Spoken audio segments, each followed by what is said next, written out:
Sergeant First Class Marcos Romero with the Arizona Army National Guard, or like they know me here as Marcos or Dad, or sometimes, you know, when I'm not in trouble, they call me Honey. But been in the Guard for about 14 years in November, so about 13 and a half, I guess. I'm a recruiter now for the last 7. I was in Bravo Company 158 in the infantry for the first 4 years, and then I was in Prescott and Charlie Company. My son Diego actually joined Bravo Company, the best company in the world, and the 158. He's going to basic training in June, so it's kind of a family business, and this is what we do it, especially in times like this. We want to be part of the solution, and that's what the National Guard is. We're one big family, dysfunctional sometimes, but a family nonetheless. And when something happens like this, we're the one to say, "Hey, hold my drink, I got this." When you were looking for branches, if you were looking for branches, is there a reason that you chose the Arizona National Guard over active duty or any other branch? I was 29 years old when I went to basic training. I was already an adult. I wanted to live at home. I wanted to help out my state, my community, and I also wanted to have the ability to travel. But I wanted to serve, so the National Guard was the only option for me, because I could be in my home state and represent Arizona, which I love. Like, You were almost at 14 years of service. What keeps you in the Arizona National Guard? well, you want the honest answer? I want it all. Well, the first time I wanted to join because of 9/11, and I wanted to go and fight. So I volunteered to go overseas, got that done, and I was out. But by the time I was getting out, I had a wife and 2 kids, and I realized that I couldn't afford the insurance back then, the health insurance. I was gonna have to pay about $700 to $800 a month when I was paying $200 with TRICARE.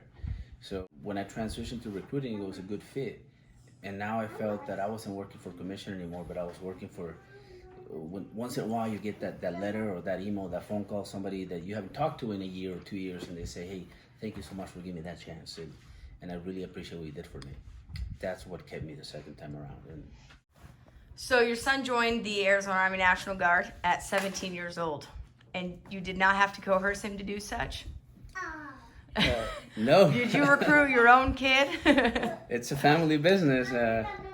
And I think my wife had a little bit more of an issue with that. Not for him joining, but just our first year of marriage. The whole first year of marriage, I was in Afghanistan, and either a mobilization in Indiana and then Afghanistan.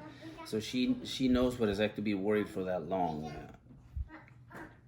And I, as a parent, I worry about it as well. But I know who my son is, so I know he's gonna do it. I don't have any reservations. As a recruiter, I can't tell it's okay for your son or your daughter to join the National Guard, but not my kid. So I can't do that. I mean, he wants to do that. He has my support. I'm Diego Diaz. I am in the Army National Guard. I am 17 years old. And I joined into the 11 Bravo Infantry. And I'm, for right now, in the RSP, about to ship out to basic in June. Do you think that if your dad was not in the Arizona Army National Guard, you would have chose to join the National Guard? That is a tough question, because he was one of the main influences that made me want to join. Have you attended an RSP drill or only done the virtual ones yet? I have attended RSP drills 4 times already. Okay, so how do you feel like that? Do you feel like that prepares you? Absolutely do, because they explain to us that many people that are in the Army and full-time, that they go straight to basic, not expecting such as a shark attack and all this other stuff that they have to learn. And I feel like we have learned a lot of stuff at RSP. Matias Romero, and I'm 8 years old. What is it that makes you the most proud of your brother?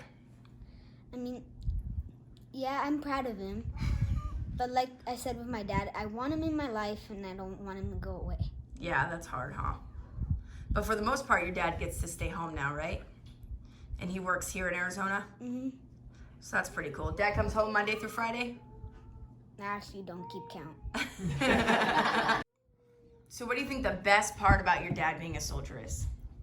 It's really cool, and like the way he fights in wars, it's awesome, and I like to, when I grow up, I would like to be like him and protect my country. What are your feelings on your brother leaving for basic training? I don't like it, because I like playing like basketball with him and all that stuff, so I don't want him to leave. But you know he's going to come back in a short time. He's going to come back as a soldier, which is pretty cool, right? Mm-hmm. Do you guys get along? Sometimes. So what is it that you want to be when you grow up? A good man. For me. My name is Lisette Romero, and I am Marcos Romero's wife. It is a rewarding, but it is also a very challenging task being the spouse of a service member. Would you agree? Yes, I think it is. It is difficult sometimes. Some days it is just a lot of work, but I think it is a really good thing for myself and for my kids too. What's the most rewarding part about being a spouse of someone in the Arizona Army National Guard? I will say it is, for me, I'm coming from a really close family. My family are from Mexico, so we are really close to each other. And I think at the National Guard, it is the same. It is a big family, and I really like to keep doing what I was doing since I was a child. So there are a lot of parents out there who obviously have like some reservations about their children joining any form of the military, because with that pride comes that risk, right?